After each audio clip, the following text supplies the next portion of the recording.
People change when the pain of remaining the same is greater than the pain of the change itself. When someone writes your name on their list, that is the greatest story ever told. And you've got to be very intentional at identifying who those individuals are. You want to inspire, encourage, and equip. That's the now what. I want to inspire, encourage, equip. But the so that is so that I can see others change, so that I can have an impact in their life. How do you measure love? How do you measure hospitality? And how do you measure your behavior inside of that space that shows that you are planting seeds and harvesting in the lives of others? This is the Relentless Pursuit of Winning podcast, where we are here to educate, equip, and inspire people to build extraordinary companies. We're so glad you're here. Don't forget to like, subscribe, and hit the bell so you can get updates every time we drop a new episode. Now, let's get it started. Hey guys, welcome to another episode of the Relentless Pursuit of Winning podcast. Thank you so much for being here. My name is Rick Meekins. I'm going to be your host for today. And in the studio, we have John Gallagher. How are you today, sir? Rick, I'm doing great. Looking forward to our conversation today. And I'm excited about the energy you're bringing already. So let's go. Let's do it. Let's get it. Let's get it. Folks, if you haven't done it already, I would love it if you'd like, subscribe, hit the bell so you get updates every time we drop a new episode. And so without further ado, let's get to it. So John, just a little of your background, who you are, what you do, and why you do what you do. Sure. I appreciate the question. Just getting started right off the bat. So if you look at kind of the LinkedIn bio format of what I do, I'm an executive coach and a business performance consultant. I started Growing Champions 5 years ago after being in consulting for about 10 years, about 15 years of manufacturing and executive leadership prior to that. So it's taken 25 years of feedback and frameworks and growth and consulting ultimately to bring together hopefully what is an inspiring, encouraging, and equipping organization design to get leaders to move from good enough to something that's a little bit greater and uncommon. Oh, I love that. I love that. I love that. What made you go into that space? Wow. I love the story to get there. I mean, there's so many different ways I can take it. If I look back on one of the pivotal moments in my career, I often talk about this performance review that I had about 25 years ago. And I still have this mentor in my life now where I was the president of a division that I thought we were doing pretty good. My boss came in to give my performance review, and we're sitting in this room and it's surrounded by glass, and people can walk by and they can see and they can tell I'm getting my performance review. And he delivered a performance review to me that was both truthful, it was tough, but it ultimately was delivered with grace as well. And if you think about what the outcome was, regardless of the score, it was a needs improvement inside of that space. And I had thought I was really kind of doing pretty well. And I can remember sitting there and saying, how can I respond to this? I really was speechless. And here I am, young leader, mid-30s in terms of where I was at that point in time, leading a pretty big organization.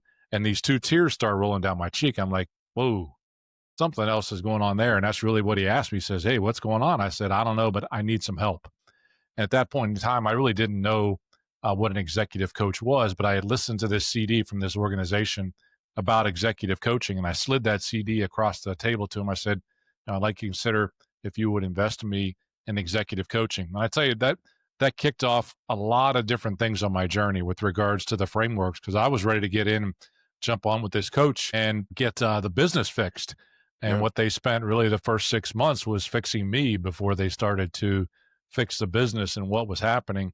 And I realized all along that journey, and even 20 years later, that as I got through that, as I got that help, I felt like my purpose was really to help those two leaders inside of that room. That individual leader receiving feedback who knew that he was capable of doing more, but also that leader on the other side of the desk who was able to deliver a truthful performance feedback in such a way that it would inspire somebody to grow and do something different. I think we have so often as leaders, we have so much trouble giving and receiving feedback because we don't want to hurt each other's feelings, that I wanted to be able to become one of those leaders, but also help that leader as well. So over the course of time, getting into consulting and ultimately the coaching techniques that I learned, I just found that it was a gift. Oftentimes I try to get back into operations and folks would say, hey, I'd hire you as a coach or a consultant, but I don't know that you fit this role. And so ultimately I just felt that it was God's message to me that I was right where I was supposed to be inside of that coaching and consulting space, helping others. Was that your company, or was that consulting for a different company? Yeah, early on. So I started, I was in manufacturing at the time.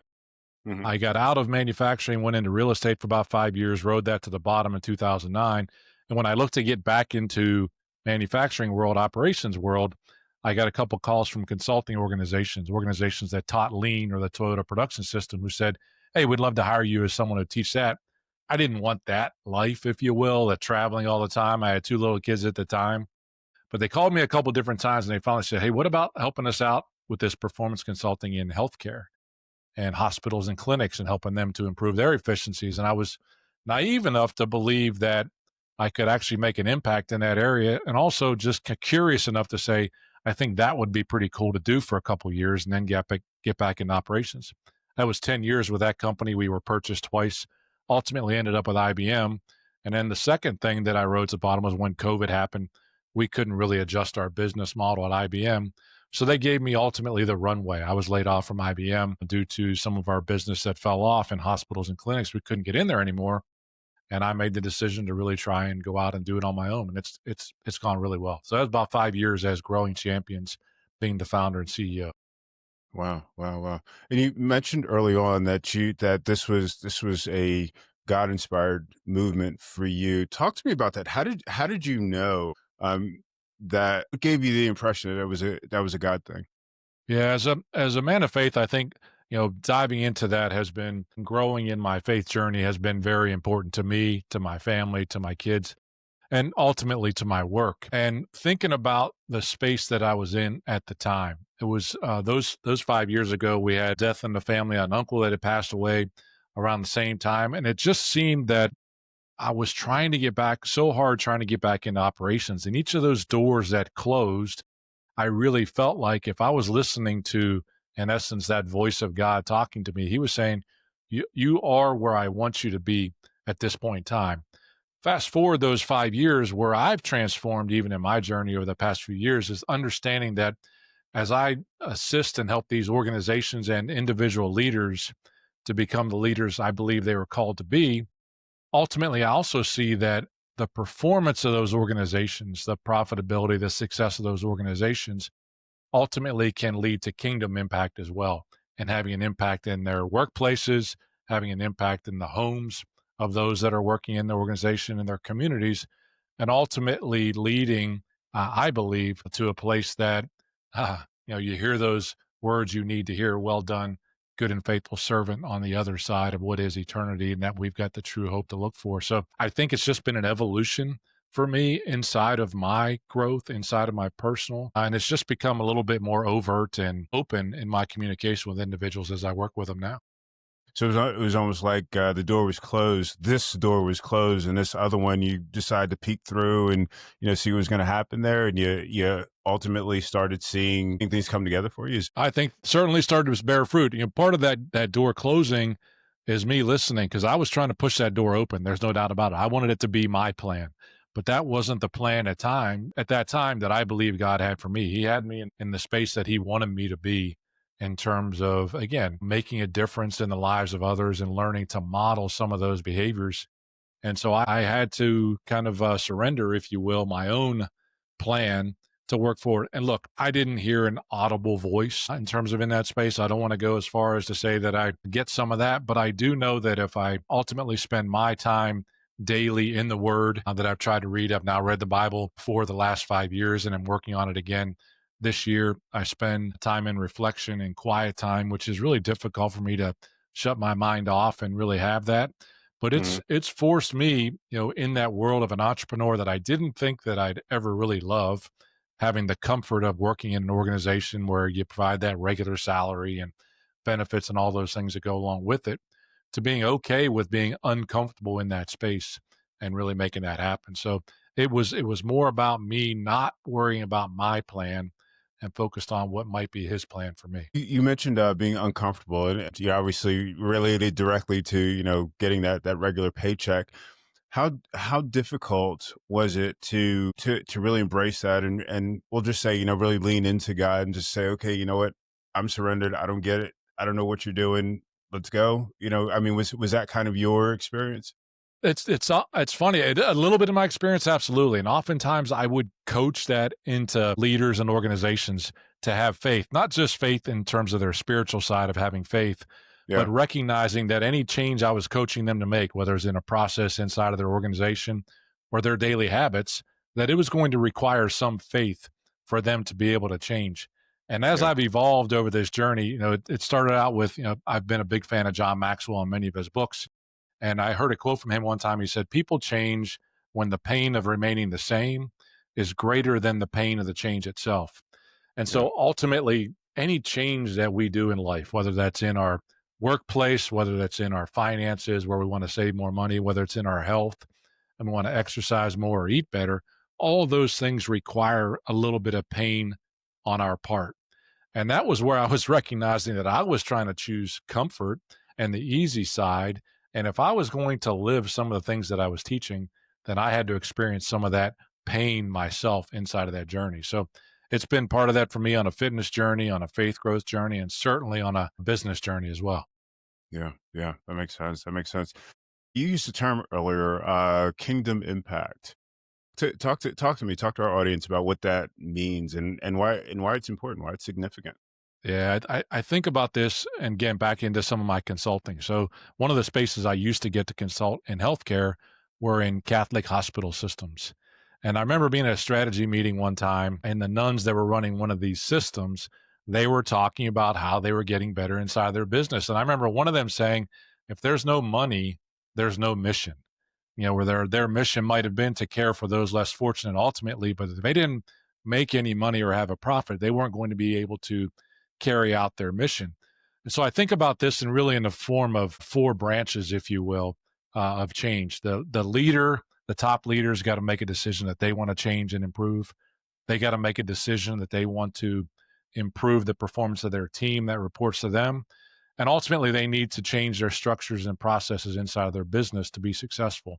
And if they do those three things, that I believe that sustainable kingdom impact is possible. So that's the journey to kingdom impact. But oftentimes, business leaders were very comfortable talking about things: revenue, profit margin, quality, defects, or customer service. And we're a little less comfortable talking about those kingdom indicators, such as the impact that we're having on people's lives. So I liken it, those key performance indicators of revenue, margin, profitability, quality are very important.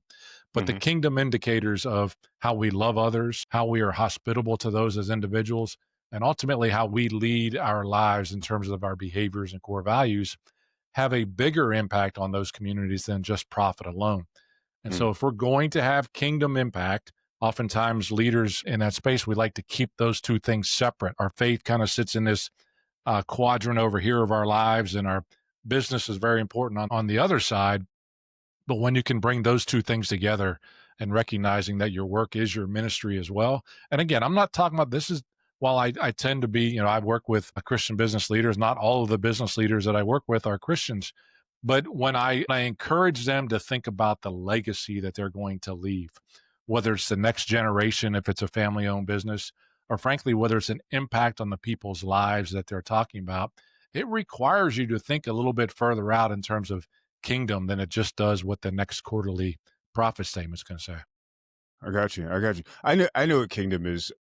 Break it down for our audience. Like we're 5-year-olds. Help us know exactly what you're referring to. Well, let's talk about kingdom at the highest level. It's changed lives. It's salvations. Those individuals whose heart change and ultimately make a statement of belief that they say, "I believe that Jesus was God in the human form, that He lived for us, died on a cross, and He rose again." And those two things together, and that God sent Him, so that if we believe that statement, if we proclaim that statement, we would have eternal life. That's a kingdom impact metric that organizations could have with regards to changed lives.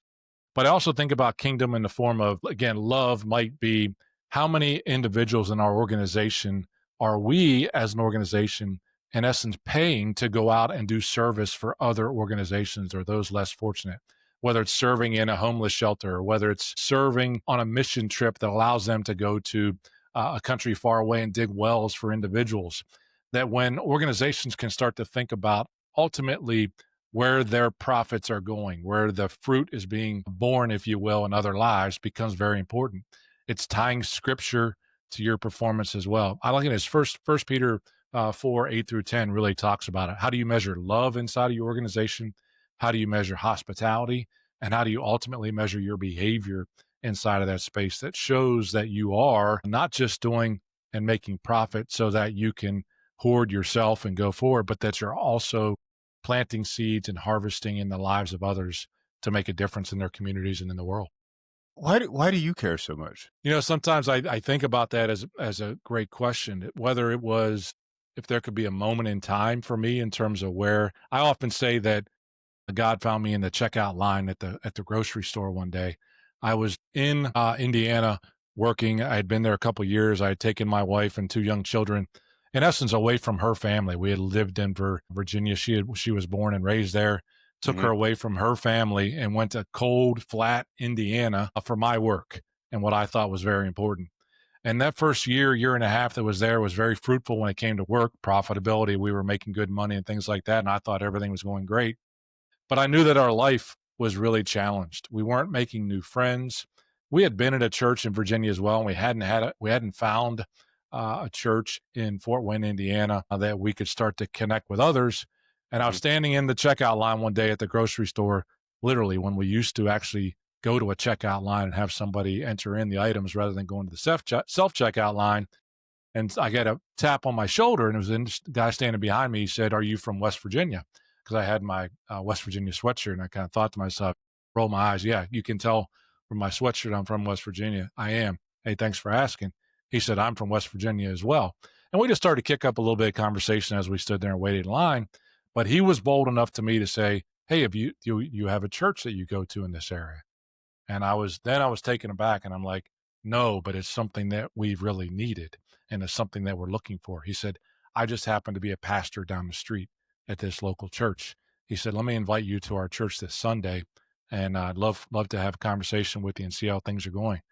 And I knew that God had found me there. While I had gone to church for a long time, I really hadn't surrendered and given my life to Him. And as we got to know the individuals in those churches, it became very powerful for us as a family. And I often say that encounter in the grocery store line in that checkout line is one that saved my marriage. I likely did. It saved me in terms of being an individual, and it helped me to grow because I recognized that again God was out there looking for me and making sure that I realized he had us in that journey. Didn't mean that Fort Wayne got any warmer. It might have been what we were looking for. We made some friends for a while. We still ended up moving from there 4 years ago, but ultimately it changed the course of our life. I've got both my sons went to Liberty University. My youngest son is a youth minister. I mean, God became a big part of our lives. And for me today, we host a home group. I think that's another side of how we serve and how it's measured. I'm on the parking team at church on Sunday mornings. And so there's something about parking lots and shopping carts and those types of things that just bring me closer to God and some of the relationships that have been built. But that was something that was, really very important for me. Again, that while I may have been going to church and claimed to be a Christian, I wasn't really living that life until he found me that day in the grocery store. Wow, wow, wow. I love that. I love that. You talked one of the things that you talked about was alignment. I mean, I'm claiming it as alignment. We talked about the business life versus your faith life. Talk a little bit more about that and then go into how people would converge, those two, quote unquote sides of their lives. Great question. And I think it's something that my coaching program that I utilize really is built around these 6 F's that I talk about. And our vocation, the work that we do, or our future, where we bear fruit, is just one of those areas. But I also talk about it in terms of your faith, your finances, your friendship, your fun, and your fitness. And those 6 F's are all things that imagine if you would, juggling all 6 of those balls in life. And some of those at some point in time are rubber, where if you drop one once in a while and make a mistake, it'll bounce back. But some of those are glass as well. And you drop that family ball in terms of what you're working on because you're too focused on your work or you're too focused on finances and worried about that broken glass is hard to pick back up again. But you've got to have, again, work-life balance is probably not the right word, but I think harmony is the space. I think we go through different seasons in life where we have different areas to focus on. And especially as an entrepreneur, we go through different seasons and recognizing that we still need to be able to provide. Actually ask each individual that I coach to write a story for each one of those accounts. What's the picture of what the account, if you will, looks like in their finances 10, 15 years down the road, and their family 10 or 15 years down the road? And as they compile that story, I often refer to it as the greatest story ever told, Hmm. because I see it as a couple different ways. You imagine the individuals you come in contact in those different areas of life. At some point in time, someone that you know is going to be in a room and someone's going to ask them, name 5 people who've made a positive impact on your. You may never know it, but if someone writes your name down on their list of making a positive impact, whether it's a family member or a friend or a coworker, whatever that is, to me, that's that greatest story ever told. But if you're going to build that story, if you're going to create that signature, that name being written down on that list, you've got to be very intentional. You've got to create a picture, a vision of what that looks like. And Yeah. then you've got to identify what habits you've got to do on a daily, weekly, and monthly basis to make sure that that happens. So, in your relationship with your spouse, are you scheduling time to be with them? Date night is very important. And is it on your calendar that you're going to make that happen to go along with all the other work things that you have on your calendar? And if your health or your fitness is important to you, you say that it is, because you can't have the impact that you want to have if you don't have it. Then show me on your calendar where you're making sure that your health is a priority for you. And I think all those things together, it's the recognition that I got to have a picture of what I want it to look like. I refer to that framework as your so that, the reason I want to go there. But then it's identifying those daily, weekly, and monthly disciplines you need to go through to achieve those metrics. After that, it's a matter of reflection. How am I doing? What's going well? What could be going better? And I make regular course corrections, whether that's on a weekly or monthly basis as well. Yeah. Just change is always hard. Yeah, that's right. We would look at what most people that create, New Year's resolutions. I mean, they're done what by February, like Yes. done as in The they've gotten science off is the pretty bus by clear. then. But you're Absolutely. talking about being intentional about 6 areas of your life, and 6 areas of your life, you don't have complete control over all 6 of those areas. What is it like for someone to, start getting on that bus, where there's gonna be a significant change? I don't imagine we change all 6 areas, at one time, for example. We might Mhm. start going to the gym as or I guess we start doing date night, which may not be as challenging as getting to the gym, 3, 4, 5, 6 days a week. No, I love that. And so the question ultimately is like, man, and like it feels overwhelming as well. Like if I have to Exactly, change and exactly. transform in all 6 of these areas, like I encourage folks to start small. And I'll share a story with you. So my health journey was one that, 6, 7 years ago now, I was about 80 pounds heavier than I am now. And I had a health scare. And you don't want to wait until that point in time to figure out when you're going to get better. And I'd gone through many different diets and exercise up and down in terms of my weight. But in this case, it was one that I walked into a gym one day and said, I need help. Back to that, even that scenario, I needed coaching help. I needed help in that space as well. So, one step is to seek out accountability. Okay. It might be a coach. And that's an Mhm. investment that I think if you really want to work and make happen, it feels like a sales pitch. But I think you got to put some skin in the game inside of that. At Yeah. a minimum, especially with YouTube and all the things that are available, podcasts like this right here, okay?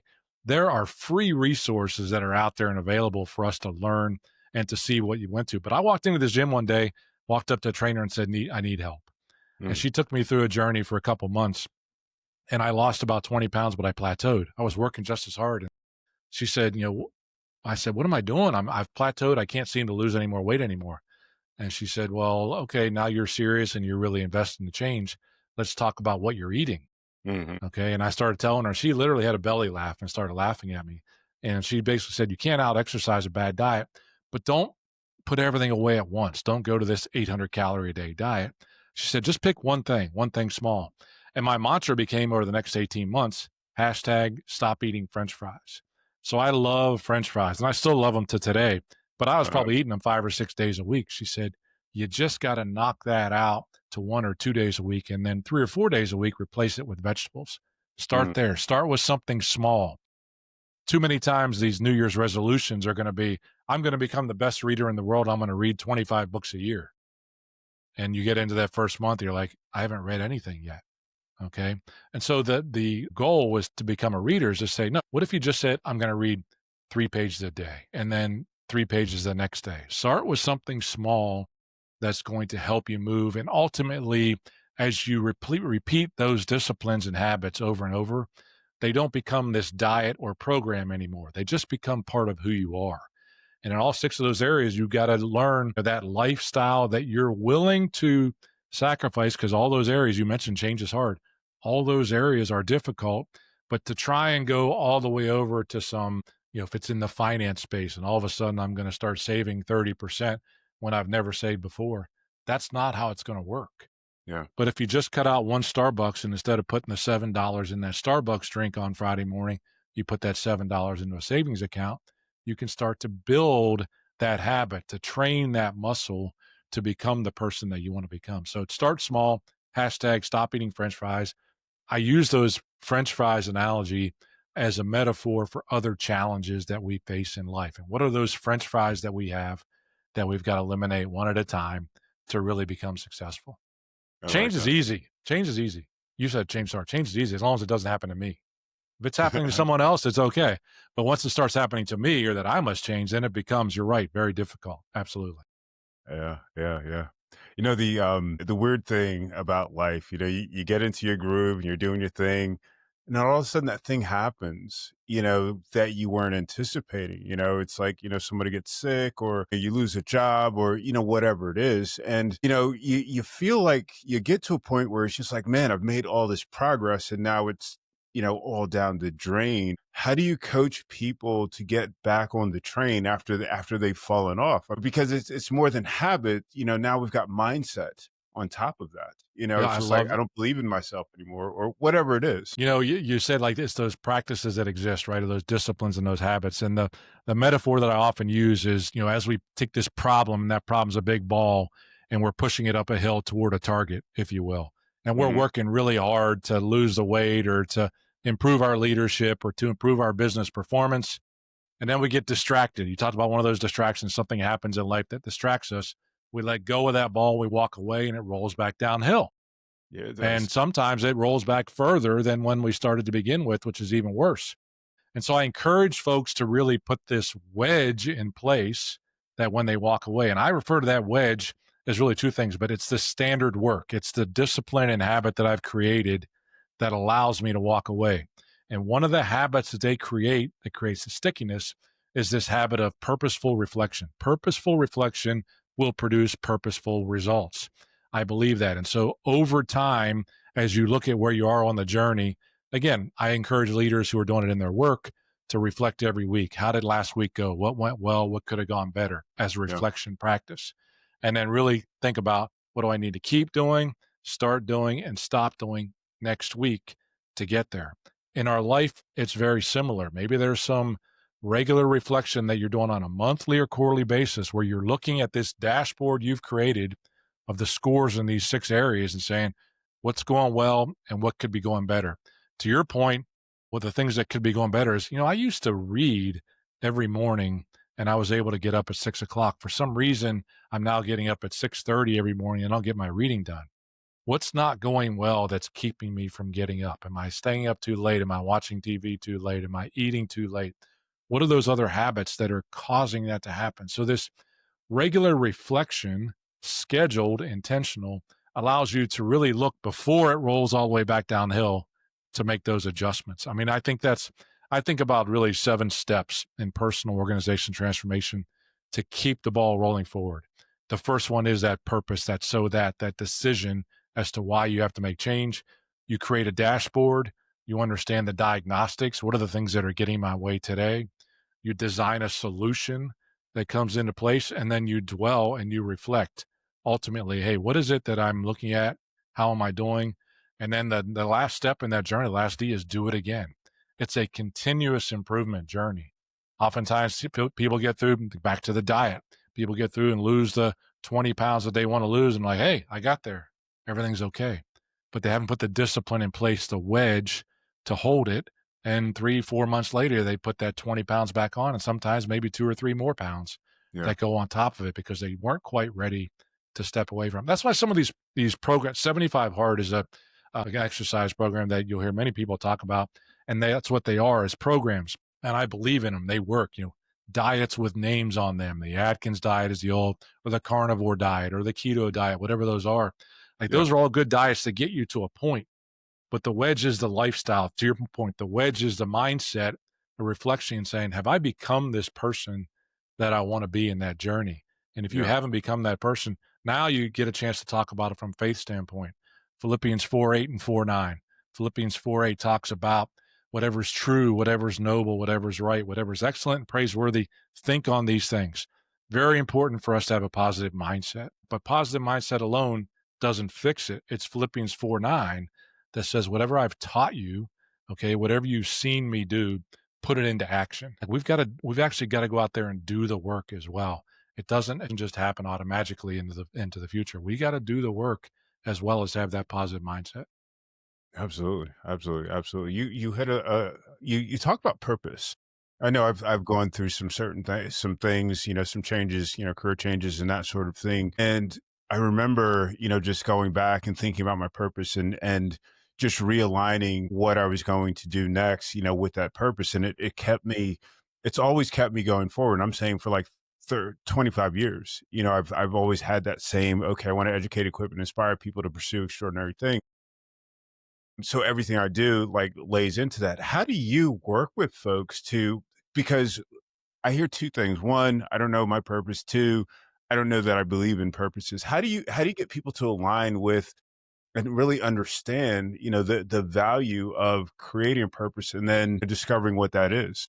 Yeah, it's a great question. And it's one that I spend a lot of time up front. It's the first step in that journey, that decision is Yeah. really aligning with the purpose. I talk about a 3-step framework that I use to try and teach others to go for it. So what? Now what? So that. Ultimately, it's answering those 3 questions. So what is the opportunity that's in front of me, or it's the problem that's in front of me? It can be seen as both inspiration, I'm inspired to go to this point, or Yeah. desperation. I lost my job and I must change. So you identify that inspiration or desperation on the front end is the so what? And then there's the now what? Okay, what action must I take? I know I must improve. I know I must change.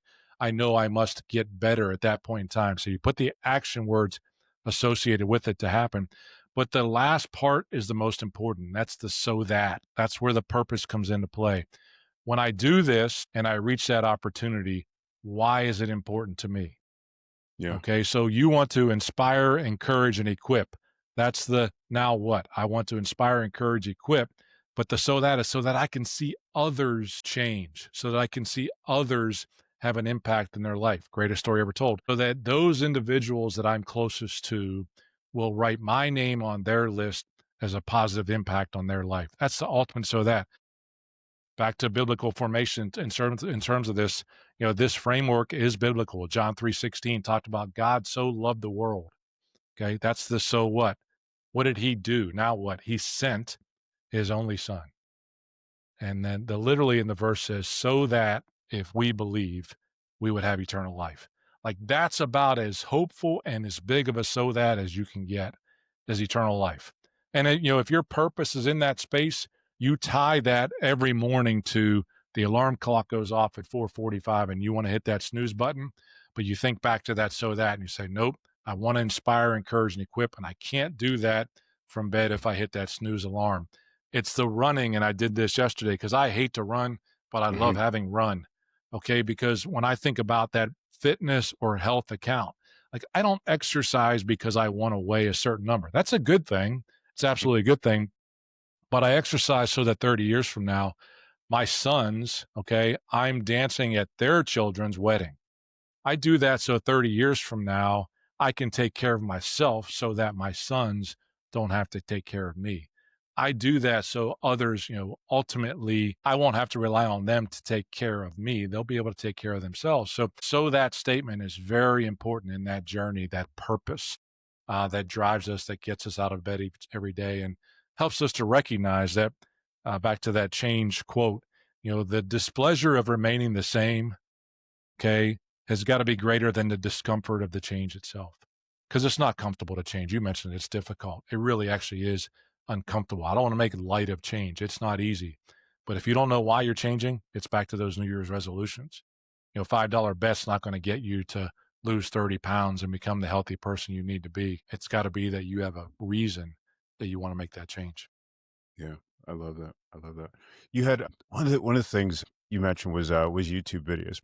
My son, he's an amateur boxer, and for years, he would go to YouTube and he would watch videos and he learned techniques and that sort of thing. And then he finally goes to a coach, and the coach like really gave him a lot more framework and that sort of thing so that he could become a very very good boxer.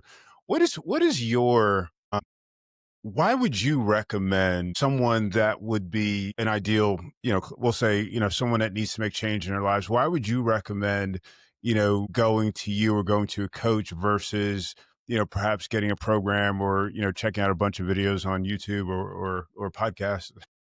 No, I think it's a great question. And it's one that, again, folks can get pretty good at that. Okay. We weren't put on this earth to be pretty good, though. And so I believe the true value, especially you mentioned YouTube, look, AI, they can go get answers from AI, anything they want to on topics today, and find a lot of resource or suggestions on how to get better. But I believe that the power of the coach, and a really good coach, is the one that helps individuals recognize that they're falling short of their potential, that they have a gap still between where they are and where they could be from an impact standpoint. And it's helping those individuals to see, you could refer to them as blind spots, but ultimately it's helping them to get from good enough to uncommon. Yeah. Okay. Oh, Because I like that. it's those uncommon individuals. I again, back to the shopping cart analogy. Common is leaving the shopping cart in the middle of the parking lot. Uncommon is taking it all the way back to the corral or into the store if you have to, even in a rainstorm. Uncommon is recognizing when you see one in the parking lot that you actually go and get it and take it back for someone else. And you don't say, hey, that's not my job. I take care of myself. No, it's recognizing, look, there's a gap between who we are today and who we have the potential to be. I think that's the key, is that the problem that a coach, a really good coach, a trainer, an educator, whatever that is they help individuals close that gap in unrealized potential.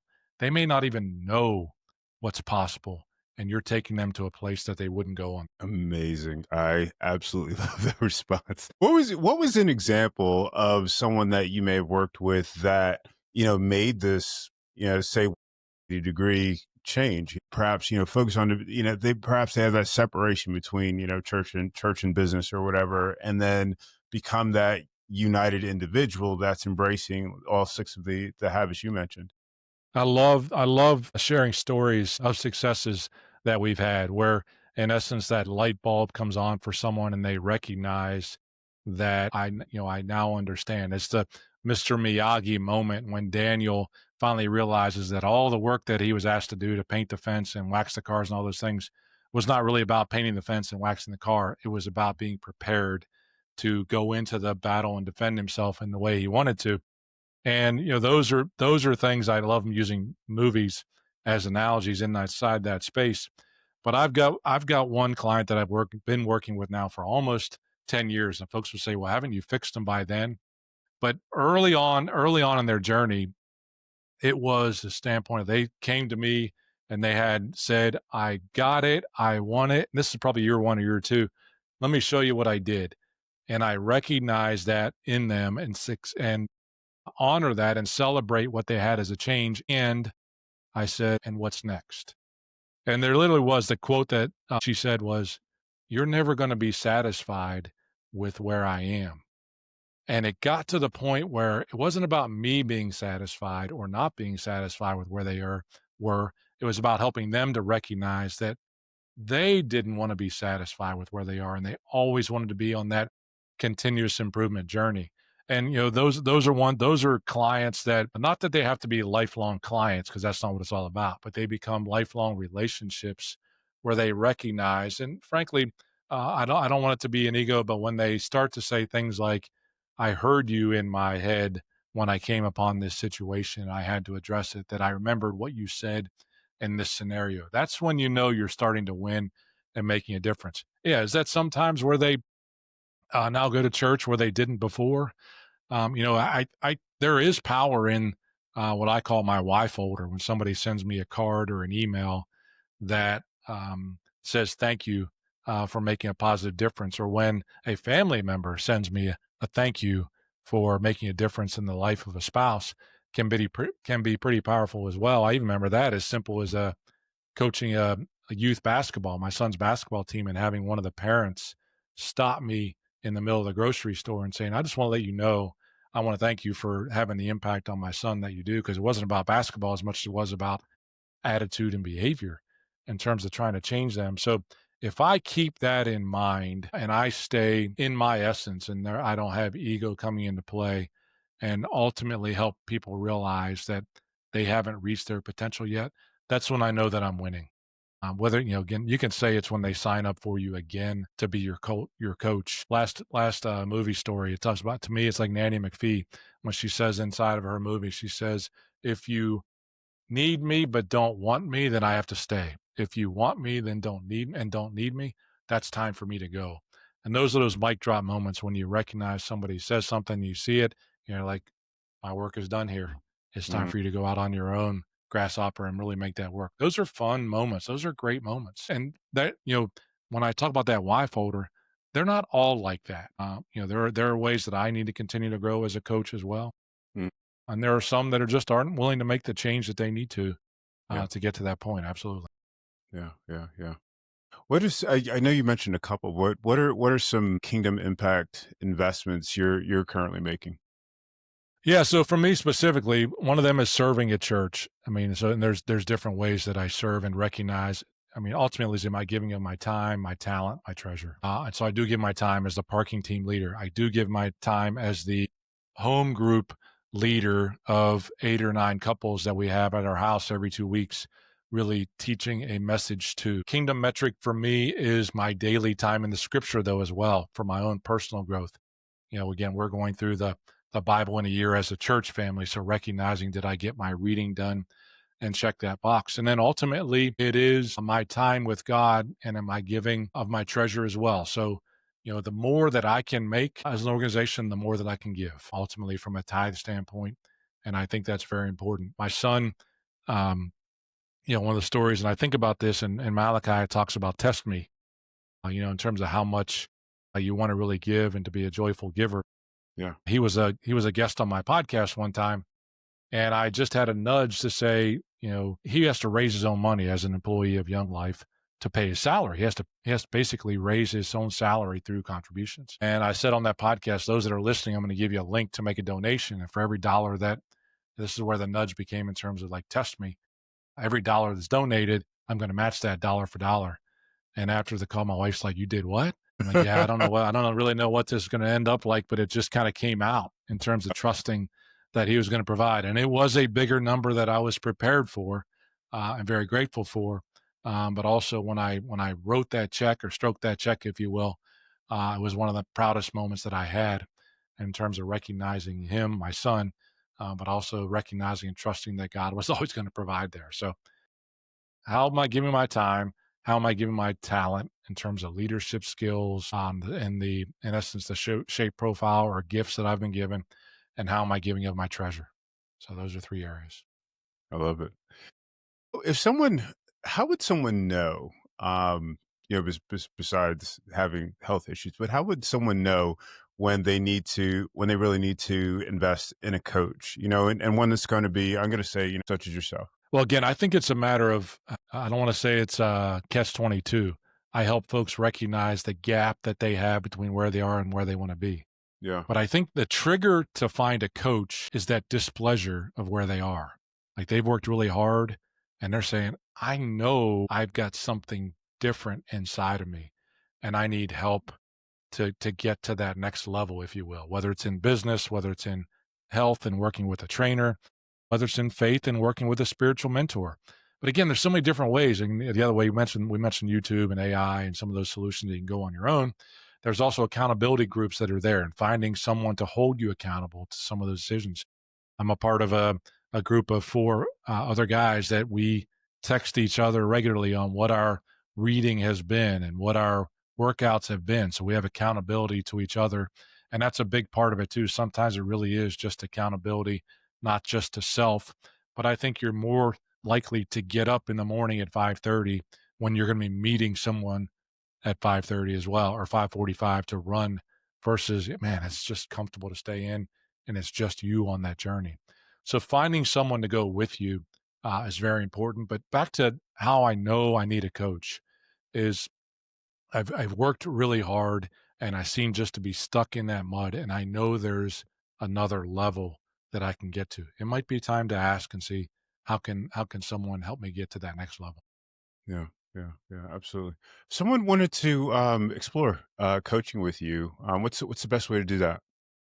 Yeah, thanks for letting me answer that question. So my website, coachjohngallagher.com, has got much of the information about the coaching and consulting that I can do.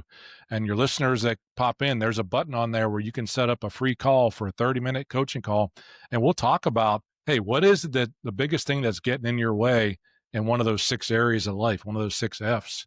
Okay, and we'll talk about what that might look like to just make one little change, one stop eating French fry change that could help you on that journey. And if you see there's something that might work, maybe we can work together in one-on-one coaching, or maybe I can work with your organization to help take their performance to the next level that you want to get to. But they can click that free call button and ultimately set up a time with me if they feel like they feel the push to do that. That sounds like such a great book title. Hashtag stop eating your French fries. That should happen if that's not in the works. I got to tell you. Well, so there is a book in the works. I mean, there's a couple. Then there's ones that were thrown around. I have this picture in front of me where my son was a football cheerleader at Liberty University, and Liberty University posted the president posted a picture with a quote that said, "Excellence only happens on purpose." And that really stuck with me in terms of that. One, the word excellence is pretty powerful in and of itself. It's much bigger. It's kind of like uncommon. It's much bigger than okay or average. But the on purpose is that intentionality. But the other part about that was the picture of my son in that post by the president of Liberty University, who was carrying a flag, this big flag across the football field at a Liberty University football game, and the strength that was required to be able to do that, and the work that he had to do to achieve, in essence, the strength to be able to do that. He could only do that if he was on purpose in terms of doing that work. And I just think that picture, that quote that sits up above me, could be the title of a book one day as well, in terms of that excellence only happens on. And maybe the hashtag stop eating French fries is the subtitle. Okay. I mean, I really believe that. It's so funny. I've used that hashtag. I've used that slide, if you will, with French fries in the pictures and things like that really make it work. And it's something that is memorable also. Oh, definitely. All right, we are just about out of time. Is there anything you want to leave our audience with? Well, again, as I think about that, excellence only happens on purpose, and I think about what's possible. First of all, again, thank you for the time to share with your community, Rick, and I hope they found some value in this episode today. This is not about selling any other coaching services, okay? But I do believe that, back to that story about the greatest story ever told, when someone writes your name on their list, that is the greatest story ever told. You've got to be very intentional in identifying who those individuals are. So I would just leave your listeners with that challenge and recognize who's going to write your name on their list in your life. What do you have to do today to go on that path? Thank you so much, John. I've enjoyed this. I hope you did too. I did, Rick. Absolutely. Fantastic. Folks, thank you so much for watching or listening to another episode of the Relentless Pursuit of Winning podcast. We'll catch you next time.